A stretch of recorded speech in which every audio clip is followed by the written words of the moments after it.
त्याच्या प्रॉब्लेम्स मधून निघण्यासाठी जो रास्ता आहे प्रत्येक माणसाचा तो डिफरंट आहे. आणि जर मी दुसऱ्यांचा रस्त्यावर चालण्याचा प्रयत्न केला मी आणखी लॉस मध्ये जाणार, फेलियर मध्ये जाणार, आपण त्याच लूप मध्ये अडकून राहणार. अच्छा, मतलब डेस्टिनी ने हर किसी को कुछ स्पेशल प्रॉब्लम्स दिए हैं. yes. और उसका सोल्यूशन भी उतना ही स्पेशल है. yes. मतलब मैं किसी और के रास्ते से मेरे प्रॉब्लम से नहीं निकल सकती. म्हणजे माझे जे प्रॉब्लेम्स आहे आणि मी शुभम सरांचा डोर खोल दिया कि शुभम सर आप हटिए, मैं आपके प्रॉब्लम्स के सोल्यूशन से जाऊंगी, तो that will not work out. That's what beautifully sed end it's a very deep thought कि वो इन्फिनिटी के लूप में हम सब हैं, सबके जीवन में कुछ ना कुछ प्रॉब्लम्स है, अड़चन है, फेलियर्स है, और आप दूसरों का रास्ता ना ले, अपना रास्ता ले, depending on your special problems that your face. तुम्ही फेलियरची परिभाषा खूप प्रामाणिकपणे सांगितली, जी मला तर खूप जास्त आवडली आणि मला तरी वाटते तुम्ही याच्यावर पुस्तक लिहिली पाहिजे.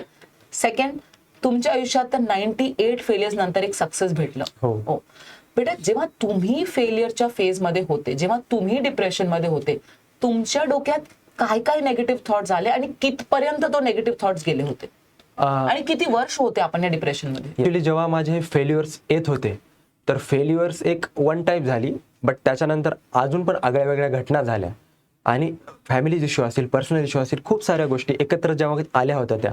सो तेव्हा माझ्या पण डोक्यामध्ये खूप सारी सायकल चालायची की यार म्हणजे आय नो की सगळ्यांसोबतच चालते, सर्वांनाच वाटतं ना की माझ्यासोबतच असं का होतंय, मी तर चांगला आहे, माझे तर फॅमिली मेंबर चांगले आहेत, तरी पण त्यांच्यासोबत वाईट का झालं किंवा का चुकीचं झालं. तर ह्या सगळ्या जेव्हा गोष्टी माझ्या डोक्यामध्ये चालायच्या तेव्हा मला पण फील व्हायचं की यार आता ना आपण काहीच नाही करू शकणार.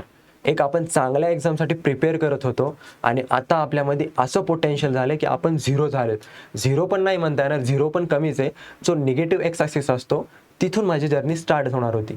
सो सगळ्या गोष्टी डोक्यात, ह्या सगळ्या गोष्टी डोक्यात होत्या आणि तो जो माझा पिरियड होता तर तो 1.5 इयरचा होता की लाईक म्हणजे त्याच्यामध्ये मी असं केलं होतं की मी घरातच बसून राहायचो की मला काहीच नाही कोणाशी बोलायचे.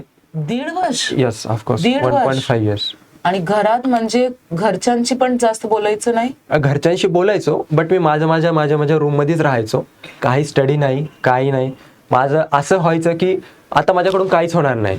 दिवसभर बसून राहायचे? येस, दिवसभर बसून राहायचो आणि हे डोक्यात सगळ्या निगेटिव्ह गोष्टी चालायच्या. खूप सारे हे जंबल्स व्हायचे थॉट्सचे की सगळे निगेटिव्ह थॉट माझ्यासाठी मोटिवेशन असेल किंवा जे काही पॉझिटिव्ह थिंग्स असतील, ह्या सगळ्या थिंग्स अशा डेड झाल्या होत्या एका मोमेंटला. 1.5 वर्षासाठी ज्या माणसाच्या डोक्यात नेगेटिव्हिटी चालायची, तर बेटा असं म्हणायला नाही तर पण जनरली असं होतं की डिप्रेशन मध्ये इतका जर माणूस 1.5 वर्ष असेल तर त्यांना सुसाईडचे पण थॉट्स येतात. येस, तुम्हाला आले होते कधी? ऑफकोर्स